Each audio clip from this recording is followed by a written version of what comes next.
I know that I've certainly been an inspiration to all of you. You know, you work too hard. You need to take a vacation.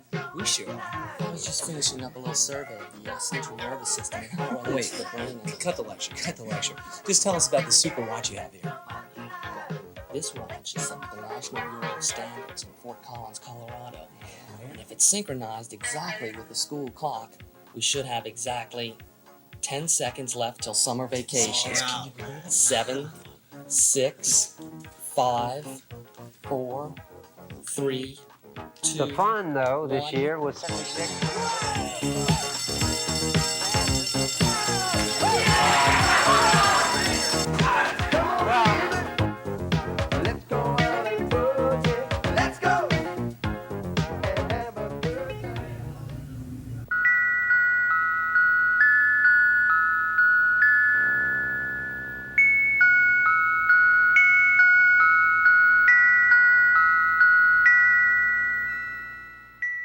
A wild-eyed lunatic in a surgeon's scrubs spies a girl through a window.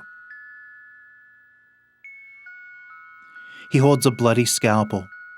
With him, the mercy of modern medicine meets a destructive force of drooling insanity. Doctor and patient, prisoner and jailer have switched places.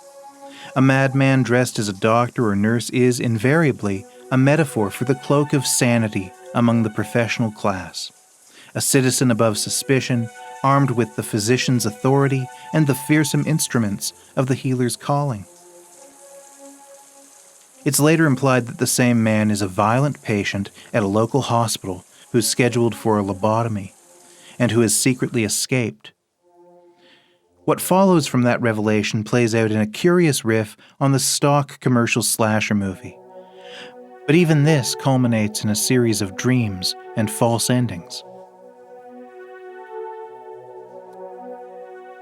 The Last Slumber Party, made in suburban New Orleans in 1984, is an amateur attempt at making a commercial film, distinguished for its curious plot twists and bizarre dialogue. He said he'd kill you or anybody else that tried to cut out part of his brain. Which is just exactly why we have to do just that. Well, let's see how he is today. Slashers have often engaged backwards-facing stories of vengeance, of violence that echoes from the past, or that's been provoked by the reawakening of past traumas. In The Last Slumber Party, there is no past. This film looks forward, to omens, to the hidden warnings of dreams. In a high school science class, teenagers court each other in silent shows of teasing and leering. The antisocial class geek, whose nickname is Science, solitary in the corner, pokes at a model skeleton.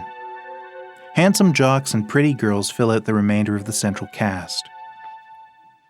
Loud, foul-mouthed Chrissy is the leader of the pack. She peppers her juvenile remarks with comically outlandish shows of homophobia. Okay, queer bait, isn't it time you came out of the closet? He's such a homo, he took the bedspread. Which one of the homos has been making calls to the phone downstairs? Come on, you faggot, this isn't funny anymore. Linda, don't be so queer, of course not. Tommy, Billy, and Scott are the sex-starved suitors of Chris, Tracy, and Linda. These 6 characters will converge at Linda's house for a slumber party. Scott back with us. Don't do that. Why don't you make your presence known in a little more gentlemanly manner next time? Yeah, grow up, dorks. Screw you. We'll have to come up with something even better next time.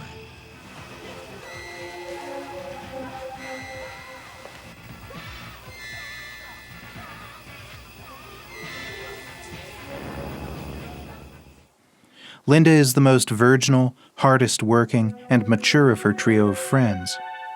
A condition that would mark her as the de facto protagonist in many other slashers, but once the bodies start to pile up, it is vulgar, lustful Chris who will emerge as the film's last girl.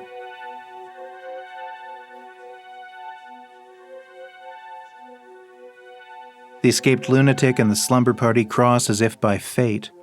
Linda's father, Dr. Sickler, is the killer's doctor and plans to lobotomize him the next morning. Maybe we could borrow... Well, no wonder you didn't hear me come in. All this racket, I don't think you know it if the house is burning down. The mugging killer is played by the filmmaker himself, Steven Tyler. He stalks and kills the characters one by one, but he also witnesses, with what can only be interpreted as confusion, the brief appearance of a second killer, Science, the class geek, also dressed in scrubs and armed with a scalpel, seemingly by coincidence.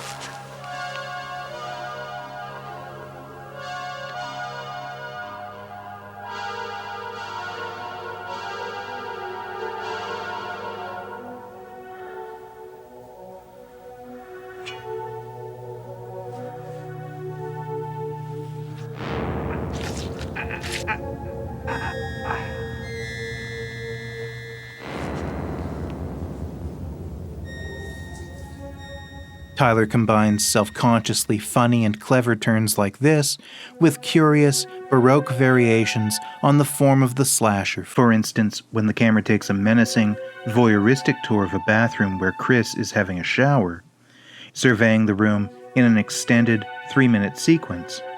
During this, the camera eye seems omniscient, in close-ups on Chris, and in the shower with her. But at other times, it's identified subjectively with the killer, as when it retreats back into the bedroom where he's hiding. The durational nature of this shot is an extension of Tyler's masterful control of staging elsewhere, as he constantly plays on foreground and background, distraction in the foreground that leads characters to be oblivious to the background, a means of controlling anticipation. Mom, are you out here?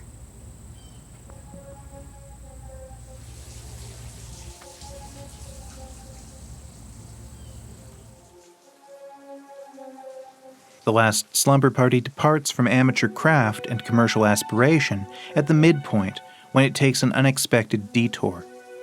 Chris wakes up to greet the morning. The slumber party's over, but is this a dream? She's summoned upstairs by Tommy, and the 3 boys attack her and push her down the stairs. The undead, bloodied bodies of Linda and Tracy reach out to her asking for help. Finally, Chris is killed by Linda's mother.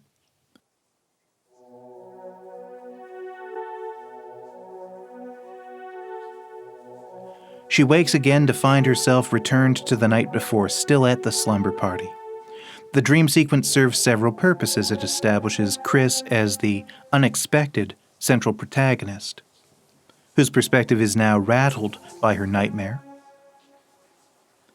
It serves her retribution for her sneaky behavior. It is, after all, Linda's mother who kills her, Linda's mother whose house rules she has flaunted by inviting boys to the party. But above all, it turns The Last Slumber Party from a simple variation on a stock premise into an imaginative film about dreams and omens. Chris's dream doesn't intuit violence that's happened. Some of the boys, unbeknownst to her, are already dead. But it does anticipate oncoming violence. In another show of Baroque durational camera work, the film will soon find Chris, seemingly awake, stalked in the house by the masked killer, experiencing something like her earlier dream as some characters, Linda and her mother, appear not in distress but almost symbolically undead.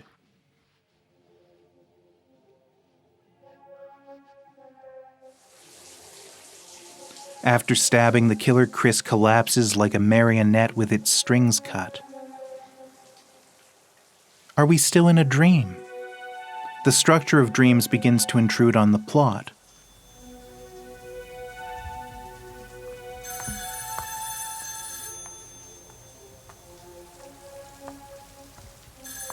Dr. Sickler arrives home not noticing the bodies, and the killer is moving around through the home, still alive.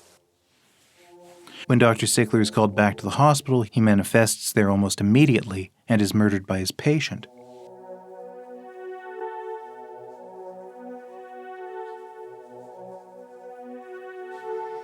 As in a dream, the film has broken its spatial reality.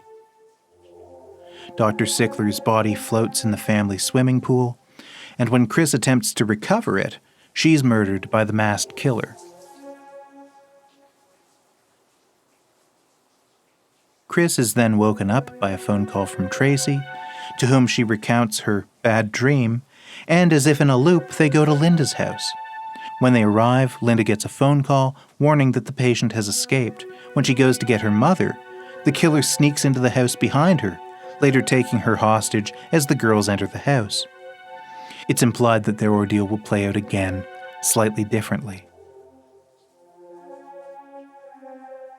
The way in which The Last Slumber Party uses the conceit of the dream is following in a long line of horror films, for which the faint threshold that separates dreams, fantasies, and hallucinations from reality becomes the liminal space of terror.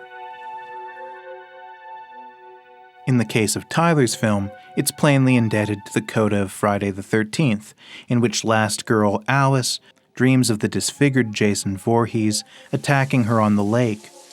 The audience lets their guard down thanks to the tranquility of daylight, and this allows the shock to hit, like being jolted out of sleep.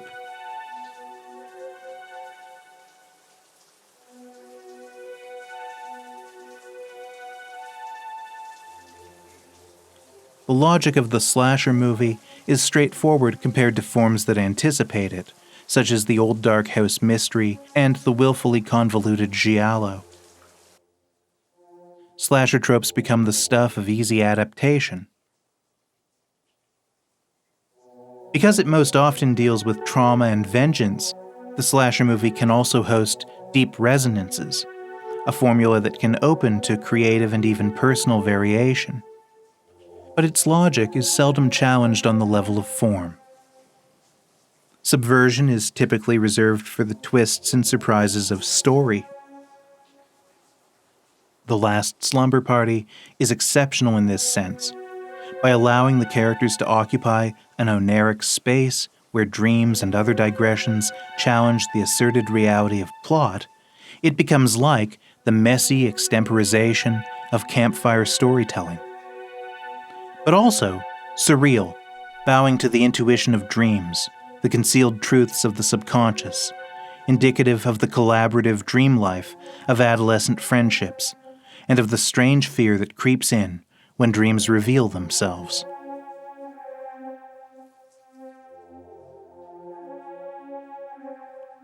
To this point, The Last Slumber Party is a strange bedfellow to Louis Buñuel's The Discreet Charm of the Bourgeoisie, in which a group of 6 characters attempt and fail again and again to have a dinner party, entering into strange dreams along the way that open onto entire histories, and that reveal the solipsistic, mannered behaviors of its protagonists.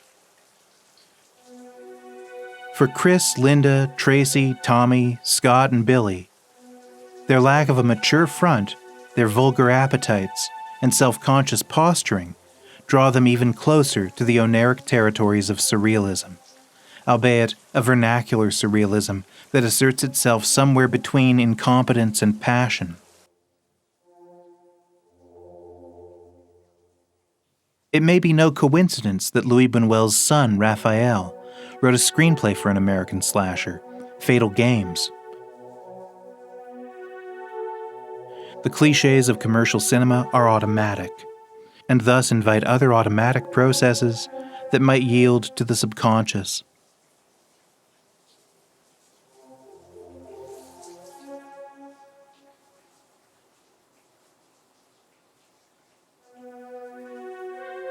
In The Last Slumber Party, the conflicts, archetypes, and symbols already at play in Chris's world are enhanced as she dreams them.